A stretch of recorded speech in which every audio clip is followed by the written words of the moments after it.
Okay, we'll go ahead and start the work session. Sheriff, good to have you here. You have anything? I do not have anything. Do not? Okay. Billy? I do.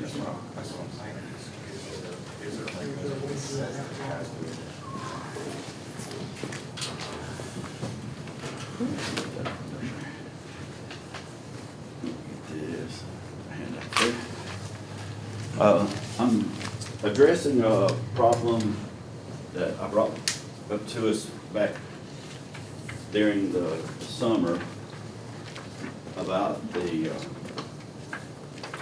assessment department that we have. And there you go. So thank you for the time also. What's happening in this department, this is the one that's on the lower end of the pay scale. And every time there's a job opening in a different department, even in ours in collection, they move. So we're not being able to get anybody to stay in that department. The lady that's been there for over 24 years has already told us 2 to 3 years and she's moving on. So we got to figure out how to get that. This is where I was trying to get them to move to a grade 5. So this was the discussion that we had back then. Brenda and Stephanie and myself had talked about this a couple of times. I brought this to you again to take that into consideration, trying to be able to get somebody to stay, because every time a job come open somewhere, they're moving. It just happened right now. So we got one in the thing. Trying to hire somebody else in the middle of this it's been a lot of fun. And we do have a lady coming in, so that they'll start the first week of December. What I'm asking you to do is take consideration to moving all of those into collection/assessment associate, and that would get them to the grade 5, and that's where I could cross-train everybody through there in case somebody's out sick or anything like that, or it'll come when the lines are coming, because we know they're fixing to come. So the other adjustments we've made on that has worked out really well, that we've done the cross-training on it. Brenda and myself have talked about that. Let's just show some of them until we can kind of see what this is. So we'd like for you to consider this on moving forward, where we can move all of them to a grade 5. There's only 2 of them. One of them would be the new hire, the other one is there. The help now that she has, you go from 24 years to less than 9 months. So there's nobody staying in that department to be able to do. And this is where your department, like when you fill out your homestead, your current use and all that, this is where all this comes through. And you remember when we first put one together, because we kept having problems with errors. This is why we was making this post, to try to get this stuff under control. But we're having problems keeping somebody in that department. So that's my consideration for y'all on that. Does anybody got any It's just 2 questions? people. It's just 2 people, yeah, just 2 at this time, yeah. And that would take care of everything up front. Everything you see up front, that would be taken care of. Now, what's the difference between their job descriptions and what they do compared to those over there where Rodney's at, that's on grade 5? Well, see, that was what happened in Rodney's department. Is you were the only person that did this particular job, and when you went out or it was out, everybody else that had a different position was having to do that. So that's when they came to them and said, hey, listen, since we're having to do their job, that's when they put the 2 together. So that's where the slash, see, just like now, these are just assessment associates, and that's where I'm wanting to put them, assessment/collection. So that'll give them where they can collect money and assess at the same time. So that's where that would kind of even those spots out, what Rodney has and what I have. Well, I was trying to figure out, Pay-wise. grade 5 over there do have more responsibility and do more than grade 4 over here. They should be about the same. The collecting the money and the assessment is the thing. The assessment is what's kind of the hardest part of that, because there's so many things to it. It's not, you can't just hire somebody, walk up and they get it right.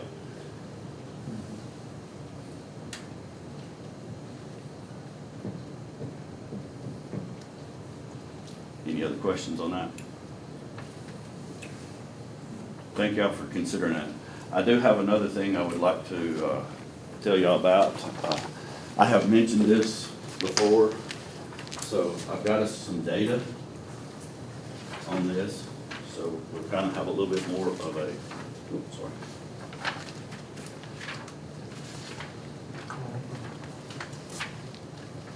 This is an aerial picture of the courthouse, and it's showing you our potential parking problem that I've brought up before, and I said I wanted to wait and get you some really good data on it. At the way it stands right now, we have 153 parking spots. Now, if you count that, there's one actually parked in the handicap parking where the 3 cars is, so I did not count that one. When I physically went out there, that's why I was trying to make it add up. So out of 153 parking spots, when you go, and I went through every floor and every department in the courthouse, I did not add anything for the 3rd floor. I don't know what that might be. Did you have any guess? Okay, so we'll just leave it at that. There's 135 people working in the courthouse. So when we have court, and we're going to add another court, this is what's causing the big problem.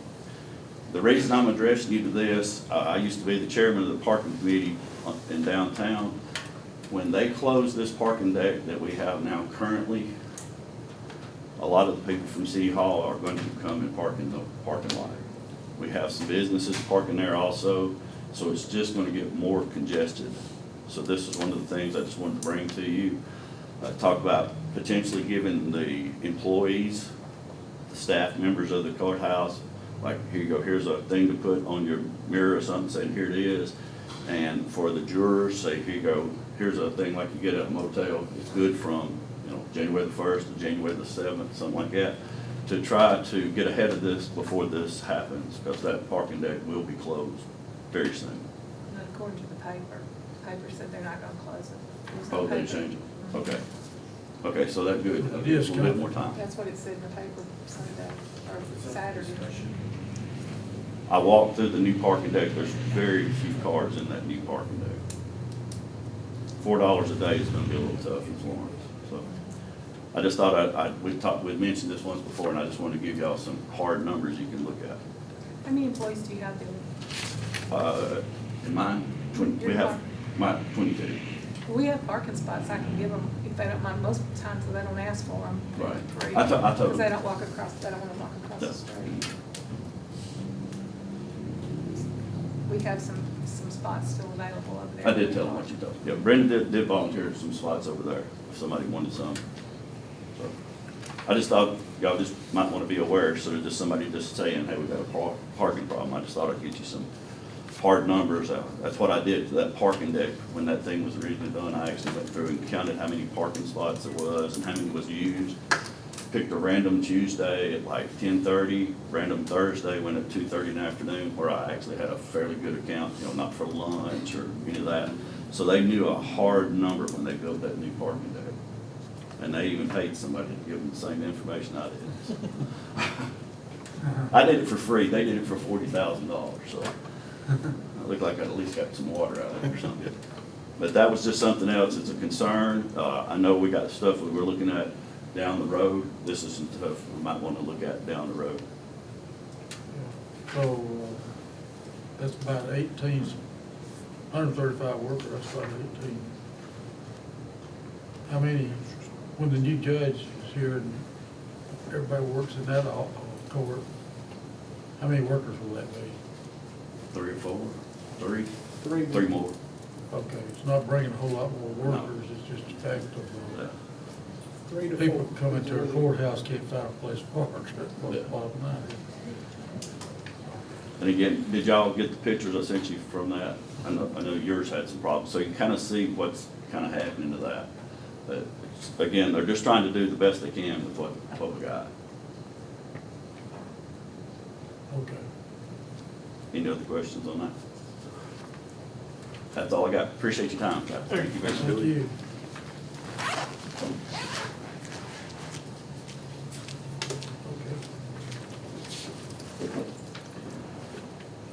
Okay. Tom? Really don't have anything. I think y'all know we had a truck involved in a small accident this afternoon. I called the ambulance just in case the other two, it was in front of them. They got out and was walking around, and decided they had, their neck was hurting. And so I had them come anyway, and they took the bag away. Everything's fine, we pulled the trucks in just to make sure they, we'll turn everything over to insurance. Everybody, all guys okay. Only other thing is we're closed Wednesday or Thursday, so we'll be a day late later. That was in the paper this weekend. Yeah, so, Why you Okay. gonna be a day late? just on invite. Tom, you're not working out.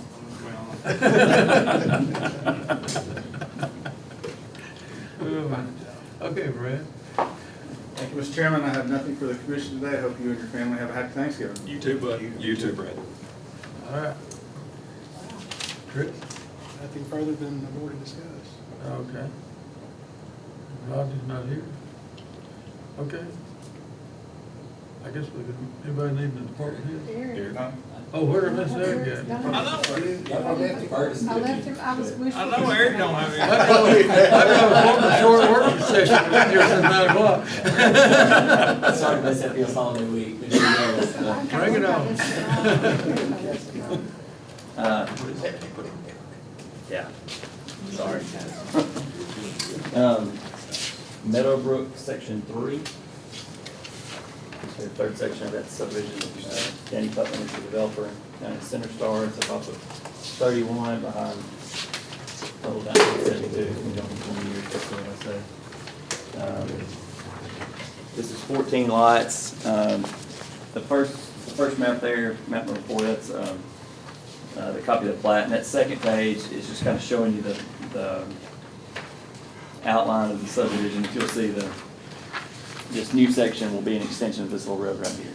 And so this is existing, this is already basically built out with houses in it.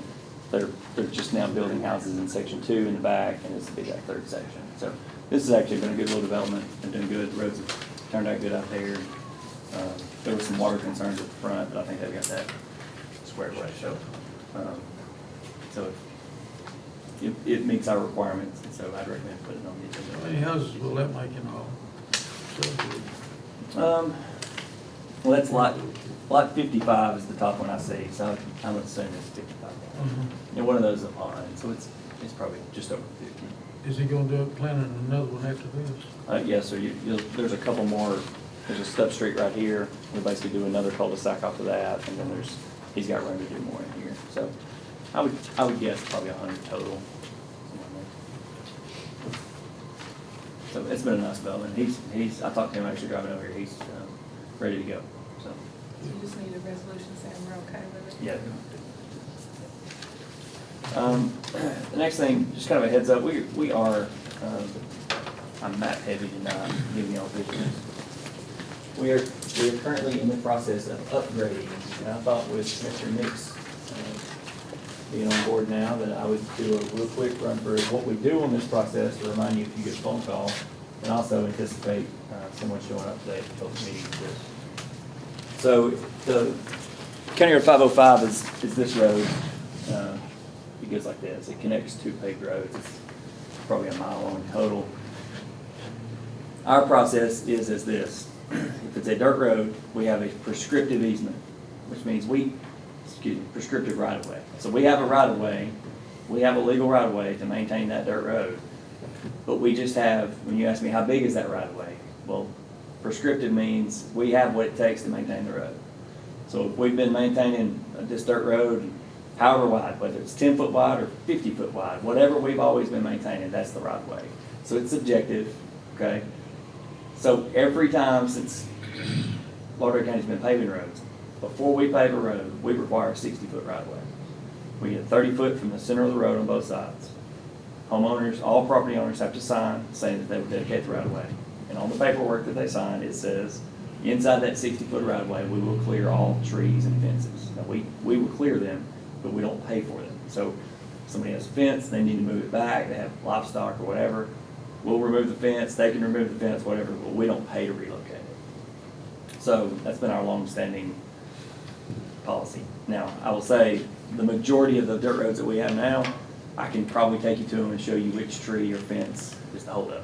That's usually the case. You know, if there's somebody don't want to move a fence, and that's fine. That's their right, and we never push that on someone. We just wait for all the property owners to come in agreement, and then we pave the road. We've got plenty of those to do. So on this road, the lady that got all the signatures on the road, she was excited to pave them. She went and got all the signatures. I'm gonna deduct that she probably didn't read the paperwork or explain the paperwork and tell people that their fences were gonna have to be moved. So when we moved out there last week, to start clearing to whatever, it's a pretty wide dirt road as is. We're not gonna have to do a lot of widening, but we do have to put ditches in, so we end up doing some widening. So we thought it was gonna be a pretty easy one, so we go out there and there were several fences in the way. So we started talking to homeowners and they're like, oh, I don't wanna move my fence. It's like, well, you signed, you know, and right here it says you have to move the fence. Like, well, I didn't know that. Even the person that got all the signatures said, well, I didn't know I had to move my fence. It's like, well, anyway. So we have, I think, someone coming tonight that's not real happy with that. And they're asking us to make an exception to do like a 40-foot wide right-of-way width. But it's just not, it's just not enough room. This is utility. I asked the guys who were out there today if they saw broadband boxes, and they didn't. So that's a good example to use on that. So you do a tighter right-of-way, and then Comcast comes in and wants to put, you know, internet out there. They don't have room.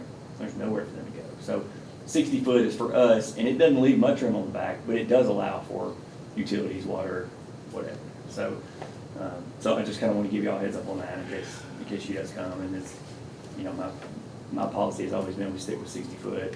And I will say this too: if we go 30 foot from the center line over, at 28 feet, if there's a fence and it's not in the way, if it's a very simple road build, and we don't, I don't want to move a fence or tear down a fence. Like, we're not going to do it just to be doing it. If it's within margins and it's not in the way, but that's not the case here. There's some, from road building, we just have to move them to get there. So just kind of want to update y'all on our policy and remind you, give you a heads up. Whereabouts is 505? It's in Grassy. It's just if you turn, go south on Betty Ann Highway there, 89 in Grassy. You go down to the T, take a right. It's the first road on the right. Are there any amenities or utilities on this road now? There's water. There's water. Yeah, if internet's out there, we think it's overhead, but I don't know that it's out there. So, yeah, and we got all the water moved today, and so we could do it. But they would have to move fences. So I got to a curveball. I think I talked to Commissioner Black about this last week. I drove through there last week, and my guys went out and put stakes at 60 feet. So we could visually see it. And one of the people that didn't want to move their fence, the stake was like right beside it. I called my guys, I'm like, guys, no, no. Surely, that's close enough, like, we would be okay for that fence to move. And we, on the phone, we just couldn't get it together. And I said, go back out there and look at it and tell me I'm crazy. They called back and said, he moved the stake 10 feet. So, yeah, the fence is way inside, so, yeah. Anyway, yeah, you gotta check and double check sometimes. Okay. All right, next thing, tonight on the agenda, we have the Ricky Ville's Pinewood Hills subdivision. It's already on the agenda. I'm just gonna remind you this real quick. I did get a phone call today and expect someone to be here to discuss it. I think y'all have on that Just today. gotta complain against. Just kind of a concern. Where's it at here? Pinewood Hills. It's in Killen. It's off of Highway 43. So if you look at this right here, that's 43, okay? This property right here that you can see some kind of exposed dirt on, that's the property that they're developing. Actually, this is part of that property as well, but this track up here is the one that's actually developing. So if you'll notice, right here on this road, this is Briarwood. There's Bridgewood and Briarwood, I got mixed up, I think. There's a little stub right there, okay? When they originally developed this, the intent was to extend the subdivision back in there, and so there was a stub. And so I've been doing this for 20 plus years, and every time we have this situation, they get mad. People get mad. It's just, people don't like, that stub is there for this reason, but people don't like it. And so I think the people that called were just upset that the traffic will come through their subdivision. So just so y'all know what we did to mitigate this, when we see a stub like this connecting to a 4-lane highway, we made sure that the entrance to the subdivision is actually up here. We would never do a straight line, because you'd have a speedway, okay? So we offset the entrance. The entrance, you will go in, and you will hit a T intersection, there'll be a stop sign, you'll have to turn right or left. You'll turn right, you'll go down, there'll be another T intersection, you'll have to turn left, and then go up before you ever get to this. So it's broken up, and that was the engineer, we worked together on that to make sure that it's just kind of, it's a design way of reducing speed. So we've thought about a lot of that on the front end, but I think the call we got was just, they don't want people coming to the subdivision. I'm not gonna, I've told everyone that's called me, I do not deny that people will probably cut through from 43 over to Bridge Road. I'm not saying they won't, but I think it'll go both ways. You know, I'm sure a lot of people in this subdivision will be going out that way too. So it's, you know, it is what it is. But it's from a fire law enforcement standpoint, I do like having that back entrance into there. That really opens that up. And there's a lot of homes there. So I just once again want to give you a heads up on that if they do show up.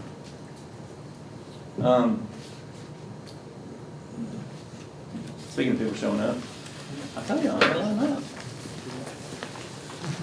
Y'all recall do y'all recall Mr. Dexter Warren? I believe he's been coming, well, he's been 2 or 3 times, has the road in Elgin. Mr. Warren is convinced that he owns a private road. We've talked, and Chris and I have checked and looked, and this is County Road 597 right here, okay? It's county road, it's on our books. Mr. Warren owns this property here, this tract, this 26-acre tract here, and he owns this tract here, okay? What I highlighted in yellow is the issue. So the gentleman that owns this property here, this 10.046, you see, here's his house. His house is on Virginia Way. But he called us and wanted the driveway on County Road 597.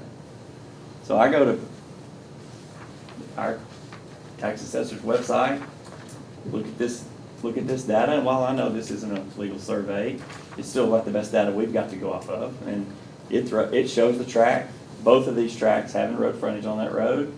The homeowner called and requested a driveway. We're gonna put in a driveway.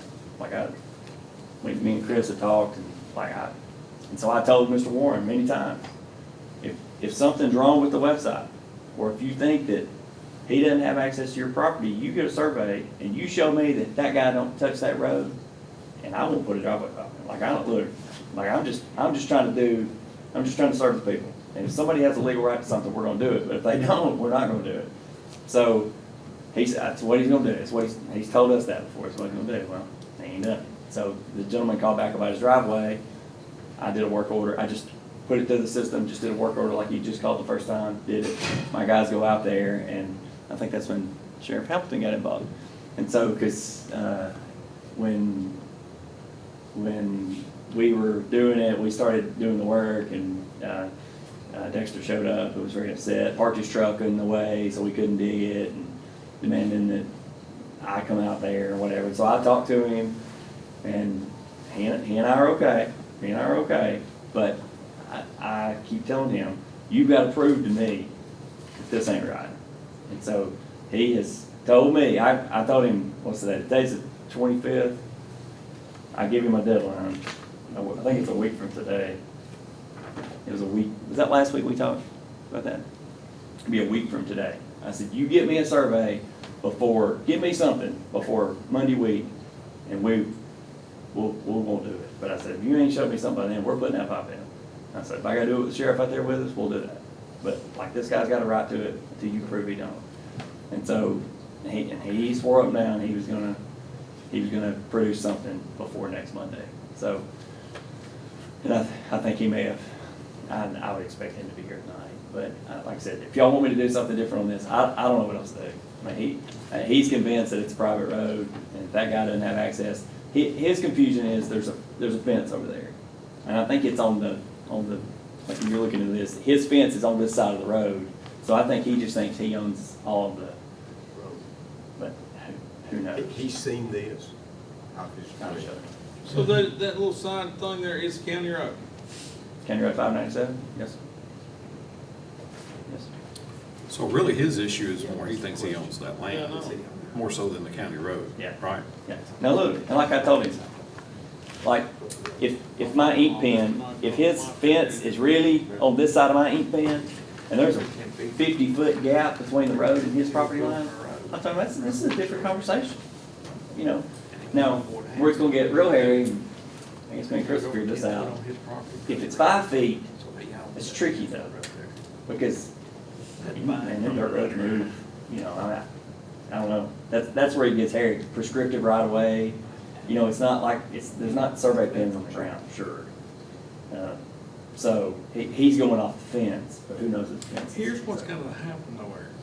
This is out of our hands. This is a situation with the court system. If he believes that that line is not right, then he'll have to challenge that in court. Nothing else we can do. Yeah. Well, I felt the right thing to do at the time. Yeah, no, I Give him agree. 10 days. I agree. You know, cause I told him, I said, Dexter, we've been talking about this for 6 months. Like, if this is the first time we talk, I give you more time, but goodness, like, how long are we gonna wait? And so, and these people have been very patient. So I thought 10 days and then we'll just go from there. So, I may be asking the sheriff to help us out and help put a pipe in it, yeah. Okay, all right, that's all the maps I got. So, last thing I've got is, met last week on that Huntsville Road project. I'm gonna send a letter to those guys just saying that we support the relocation or the new addition of a new red light there at that intersection for safety reasons. But it's a lot more complicated than that. We'll get into all that later. But for right now, that's all I'm gonna do. I'm just gonna basically tell that we support the new alignment, but it can get a lot more complicated. So we may end up looking at doing some other, maybe like an HR 2 or something to try to fix some other issues. But I don't have enough data to really talk about that. So. Last thing I've got, the Roger Brown subdivision, we talked about in depth. We met with Whiteland and Collins this morning for an hour on that one. We're gonna push it back to January. So we'll probably be discussing it in December. I'll assume they'll probably have it submitted by then, but you're looking at the January meeting. And the only other thing I've got is, the month of December is pretty hectic for me. I've got several Montgomery meetings, and then the 16th to the 20th, I'll be completely out of town, off the grid. So the week before Christmas, we're a family trip. So and that's all I got. Anything else for you? Thank you. All right. Anybody got anything for this? No? Okay, we'll let y'all go. Much obliged, Steve. Brenda, what you got? I don't have a whole lot. Are we gonna have a work session on December 2nd? We need more. I don't know. We'll just have one we need them. Okay. And, I just wrote you guys a note. Sonny Braswell's gonna be at NACOG on December the 5th at 11 o'clock. I didn't know if you guys knew about that. They just having him, Keith just having him come to speak or something. That's right. I didn't know if you Okay. got that or not. I didn't read all of it. Okay. That's all I got. Anything else we need to talk about? Something pretty good? No, I'm good. Okay, we'll wait 5. Well, sometimes. I know, and that's the thing about it, sometimes. Is that it? I know. Till our meeting. Well, it lasts